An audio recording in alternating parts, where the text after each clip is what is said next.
Assalamualaikum warahmatullahi wabarakatuh. Yang kami hormati Abi Hanif dan Ibu Ida selaku dosen pengampu mata kuliah filsafat dan sosiologi pendidikan Islam dan teman-teman yang berbahagia.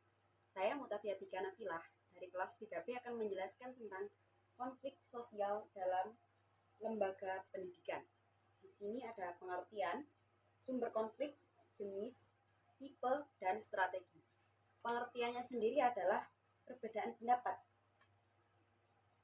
Karena setiap manusia mempunyai ide, gagasan, pendapatnya sendiri-sendiri. Karena kita mempunyai pemikiran.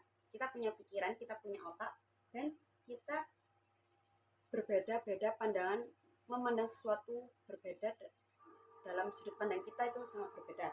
Nah, konflik sosial ini terjadi karena perbedaan pendapat. Selanjutnya sumber konflik. Sumber konfliknya ada kepemimpinan kurang efektif. Yang mungkin kita sebagai bawahan melihat pemimpin kita ini kurang begini, kurang efektif atau kurang apa itu. Kemudian pertentangan sosial, konflik antar peran.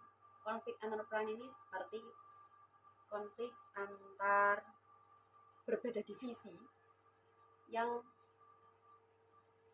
mengikut campur dalam divisi lain. Dan kegagalan komunikasi. Kegagalan komunikasi ini sering terjadi dalam kebanyakan organisasi karena mungkin kurang sefrekuensi atau kurang enak untuk diajak ngobrol, kurang enak diajak bertukar pikiran. Nah, dengan kurang sefrekuensi itu, jadinya kita apa-apa harus dipendam sendiri, ataupun jika kita berpendapat, pendapat kita tidak didengar. Nah, inilah yang terjadi, sumbernya itu kegagalan komunikasi. Kemudian konflik nilai dalam pendidikan. Konflik nilai ini sangat rentan ya, sangat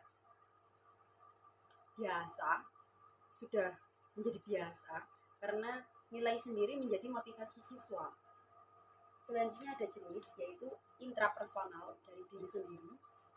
Yang kedua ada konflik individu dengan kelompok atau sendiri dengan circle. Yang ketiga ada antar kelompok, kelompok dengan kelompok, dan antar lembaga. Selanjutnya dari tipe. Tipe ada dua, yaitu konflik laten dan konflik terbuka.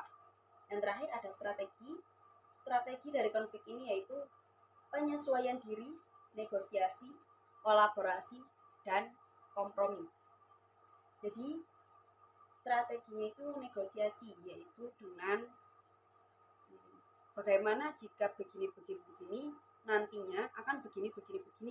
Jadi bernego ya. Terus kolaborasi yaitu dengan bekerja sama. Dan sama juga dengan kompromi dan penyesuaian diri. Jadi jika ada konflik, kita itu harus menyesuaikan diri. Kita harus melihat sudut pandang yang lain. Tidak boleh kita membenarkan persepsi kita sendiri. Kita juga harus introspeksi diri. Dan orang lain juga harus mengintrospeksi dirinya sendiri.